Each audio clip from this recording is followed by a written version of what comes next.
Gilgamesh উরুকের মহাশক্তিমান রাজা হিসেবে মাথা উঁচু করে দাঁড়িয়ে আছে। তার নাম শহরের প্রাচীরে ভয়ে ও শ্রদ্ধায় বাজে।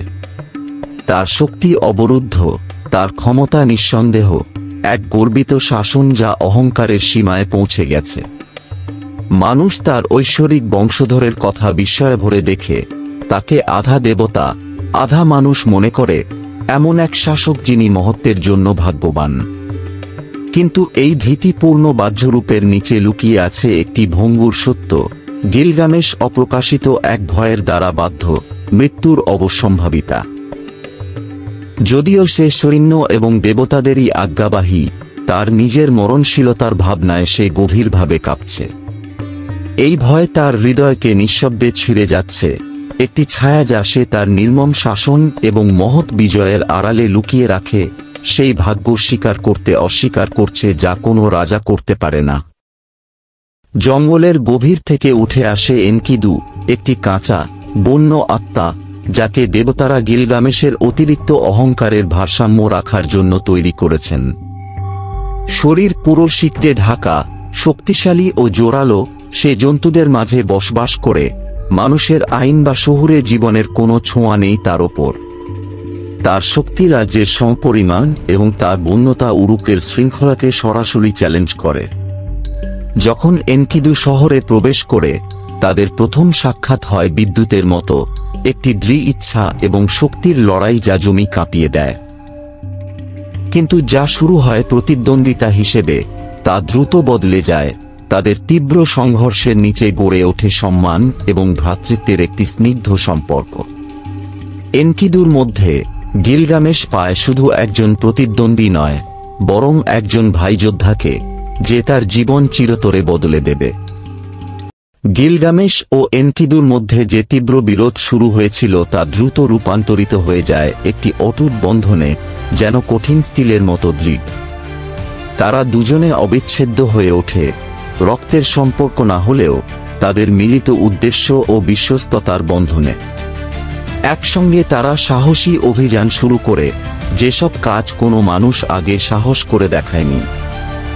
নির্লজ্জ সাহসের সঙ্গে তারা ভয়ঙ্কর জন্তু এবং দেবতাদের চ্যালেঞ্জের মুখোমুখি হয়। তাদের একে অপরের প্রতি বিশ্বাস অটুট থাকে। তাদের ঐক্য এমন এক শক্তি হয়ে ওঠে যা দেবতাদের ইচ্ছার বিরোধিতা করে, যখন তারা মানব ও ঐশ্বরিক ক্ষমতার সীমা ছাড়িয়ে যায়। আগুন আর যুদ্ধের মধ্য দিয়ে তাদের ভ্রাতৃত্ব পরীক্ষা হয় ও গড়ে ওঠে, যা তাদের যুগের কিংবদন্তিতে পরিণত করে। গিলগামেশ আর এনকিদু তাদের শক্ত বন্ধন আর বাড়তে থাকা অহংকার নিয়ে এমন কাজ করার সাহস করে যা দেবতাদের বিরুদ্ধেও বিদ্রোহ। তাদের প্রথম বিদ্রোহ ছিল হাম্বাবার সাথে লড়াই, যিনি সিডার বনের এক ভয়ঙ্কর রক্ষক, যাকে দেবতারা পবিত্র স্থান রক্ষার জন্য পাঠিয়েছিল। তারা সাহস আর শক্তি দিয়ে ওই বড় জন্তুর সঙ্গে লড়ে, প্রতিটা আঘাতে পৃথিবী কেঁপে ওঠে। শেষমেশ তারা হাম্বাবাকে পরাজিত করে, কিন্তু এতে তারা এমন একটা সীমানা ভেঙে ফেলে যা মানুষের পক্ষে করা উচিত ছিল না। বিদ্রোহ এখানেই থেমে যায়নি। যখন প্রেম ও যুদ্ধের দেবী ইশতার গিলগামেশকে বিয়ে করার প্রস্তাব দেয়, সে তাকে হাস্যকর মনে করে এবং অমান্য করে। এতে রেগে ইশতার স্বর্গের ষাঁড়কে পাঠায়, যা রাজা আর তার সঙ্গীকে শাস্তি দিতে আসে। তাদের লড়াইয়ে উরুক শহর অচল হয়ে পড়ে এবং তাদের ভাগ্য সংকটাপন্ন হয়, যা দেবতাদের রাগের কারণ হয়ে দাঁড়ায়, একটি শাস্তি যা তাদের শক্তি আর বন্ধুত্বকে বড় চ্যালেঞ্জ দেবে। দেবতারা গিলগামেশ ও এনকিদুর সাহসী বিদ্রোহ দেখে খুব রেগে যায় এবং কঠোর ও নির্মম শাস্তি দেয়। এনকিদু, যিনি একসময় প্রকৃতির একটি বন্য শক্তি ছিলেন, ভাগ্যের খেলায় দুর্বল হয়ে পড়েন এবং কঠিন অসুস্থ হয়ে পড়েন। তার শক্তি ধীরে ধীরে কমতে থাকে, আর যতই চেষ্টা করা হয়, রহস্যময় অসুস্থতা তার ওপর শক্তভাবে জোর জড়ায়, তাকে জীবনের এবং মৃত্যুর মাঝে আটকে দেয়। গিলগামেশ অসহায় চোখে দেখে তার সবচেয়ে কাছের সঙ্গী, যে তার সঙ্গে প্রতিটি যুদ্ধে দাঁড়িয়েছিল এবং বিজয় ভাগ করে নিয়েছিল, ধীরে ধীরে চলে যাচ্ছে। এই ক্ষতি যেন ভয়ানক সুনামির মতো এসে পড়ে, গিলগামেশের অদম্য মনোবল ভেঙে দেয়। শোক তাকে গ্রাস করে, যা হতাশা ও ভয়ে পরিণত হয়, তাকে সেই ভঙ্গুর ও কষ্টের সত্যের মুখোমুখি হতে বাধ্য করে যা সে আগে অস্বীকার করেছিল। কোনো শক্তি বা বর্বরী মৃত্যু জয় করতে পারে না। এনকিদুর মৃত্যুতে বিধ্বস্ত এবং এক আতঙ্কিত ভয়ে গ্রাসিত গিলগামেশ এমন একটি যাত্রায় বের হয় যা আগে কখনো হয়নি, মৃত্যুকে চ্যালেঞ্জ করার অভিযান।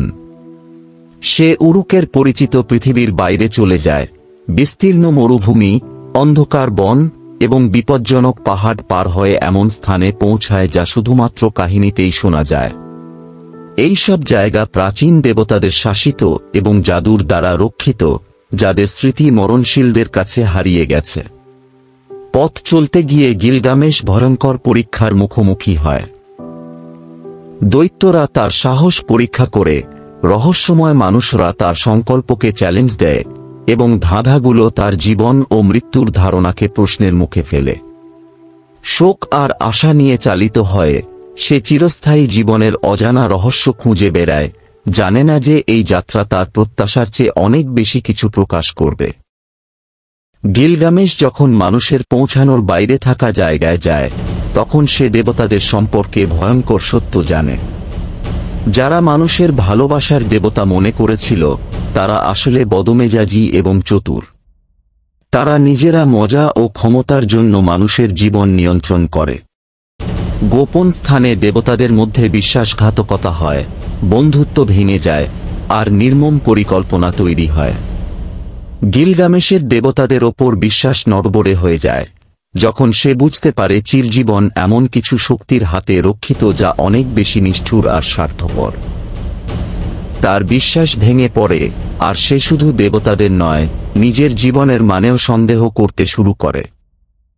অসংখ্য কঠিন পরীক্ষার পর গিলগামেশ অবশেষে চিরজীবনের উৎসে পৌঁছায়, যা লুকিয়ে আছে উত্তনাপিস্তিমের কাছে, যিনি এক মহাবিপ্লবের একমাত্র অমর বেঁচে থাকা ব্যক্তি।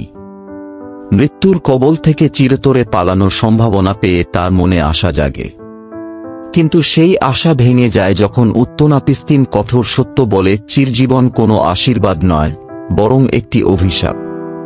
এটি বহন করতে হয় অসম্ভব ত্যাগ এবং চিরকালীন একাকিত্ব, যা জীবনের আনন্দগুলো কেড়ে নেয়। গিলগামেশকে যা মূল্য দিতে হবে তা মৃত্যুর থেকেও বেশি অন্ধকার। একটি জীবন যা ভালোবাসা, পরিবর্তন এবং অর্থহীন।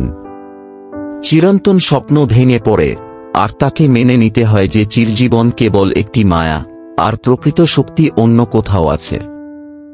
নিজের যাত্রা আর কষ্টের সত্যগুলো বুঝে গিলগামেশ উরুক ফিরে আসে। এখন সে অনেক বদলে গেছে। আগে তার মধ্যে অহংকার আর ভয় ছিল, কিন্তু এখন তার মনে শান্তি এবং জ্ঞান এসেছে। সে আর মৃত্যুকে বাঁচতে চায় না, জীবনের ক্ষণস্থায়ী সুন্দর দিকগুলোকে ভালোবেসে গ্রহণ করে। রাজা হিসেবে সে ভয় দেখিয়ে শাসন করে না, বরং ভালোবাসা, নম্রতা আর মানুষের প্রতি সম্মান দিয়ে শাসন করে। তার খ্যাতি আর বড় জয় বা চিরজীবন নয়, বরং ভালোবাসা ও ন্যায়ের মাধ্যমে মাপা হয়, যা সত্যিকারের মহত্ব এবং চিরকাল টিকে থাকে। শেষে গিলগামেশ সে সত্যি মেনে নেয় যা সবাইকে মেনে নিতে হয়, মৃত্যু আসবেই, আর চিরজীবন শুধু গল্প আর স্মৃতিতেই থাকে। তার শরীর হারিয়ে যাবে, কিন্তু সে যা রেখে যাবে তা চিরজীবনের থেকেও বড়। সেটা হলো ভালোবাসার সম্পর্ক, যা এনকিদুর সঙ্গে তার বন্ধুত্ব গড়ে তোলে এবং রাজার মন বদলে দেয়। বন্ধুত্বের বন্ধন, যা আগুন আর কষ্টের মধ্যেও অটুট থাকে, আর মানুষের সেই চিরকাল চলা খোঁজ, যা জীবনের বাইরে অর্থ খোঁজে। তার গল্প বহু প্রজন্ম ধরে বলা হয়, আমাদের মনে করিয়ে দেয় যে জীবনের আসল মানে হলো কতদিন বাঁচা নয়, বরং কিভাবে বাঁচা।